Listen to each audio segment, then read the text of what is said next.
him to be isolated, and the worst time for there to be no Steve Rogers to annoy the hell out of him. Because it turned out the world was being threatened by something else he hadn't anticipated, and what was coming might be the actual, not metaphorical, end of it. He sat now, in his Iron Man armor, in a randomly selected empty warehouse belonging to Funtime Inc., a shuttered Stark Enterprises subsidiary. He sat with a body bag at his feet. He sat there waiting to see if anyone would respond to the call he'd sent out. "Energy fluctuation detected," said his armor, matching Dr. Stephen Strange's projection from the astral plane. Identity confirmed. Occupation, Sorcerer Supreme. And there he was, Dr. Strange, cape and all, shimmering before him, not quite there, an angry look on his face. Strange was the guy who'd made it his job, solo, to deal with all the threats to the world that came from the brand of extra-dimensional advanced technology that people like Strange liked to call magic. He was, justifiably, an arrogant so-and-so, quite akin to Tony himself.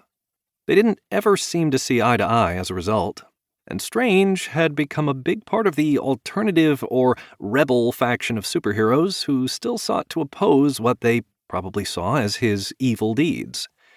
Whatever. Tony was incredibly heartened to see him now. "Whose body is that?" Strange said. So, straight past the hellos. "I didn't think you'd show up." Curiosity got the better of me.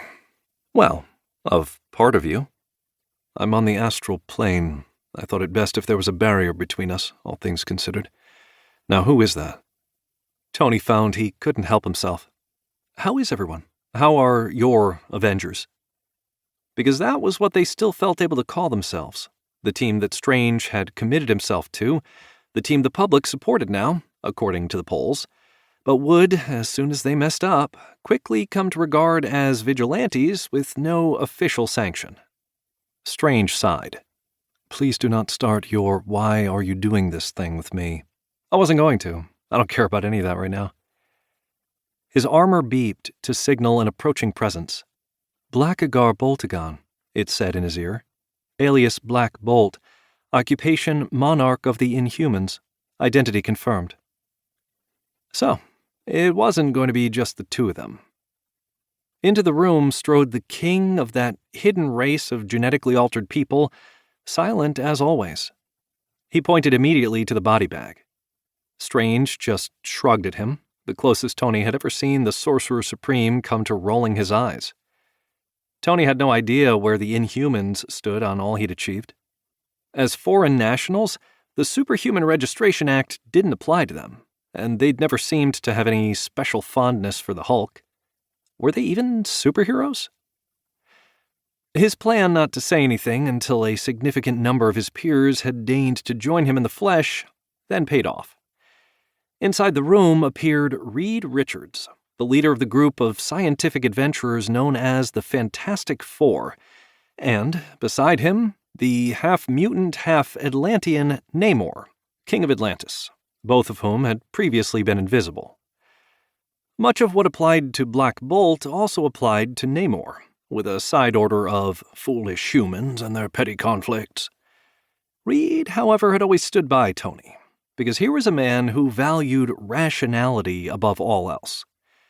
He had even stuck to his principles when his rather more, feisty wife, Susan Storm Richards, had sided with the rebels.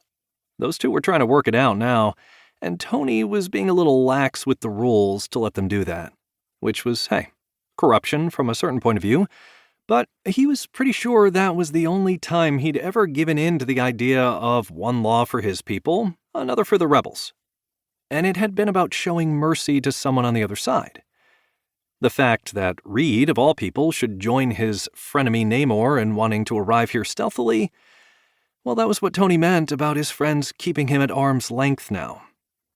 "Tony," said Reed. Namor just folded his arms.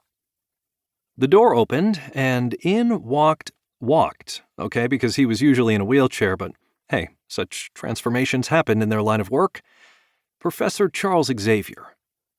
Xavier was the visionary who'd anticipated a future of conflict between Homo sapiens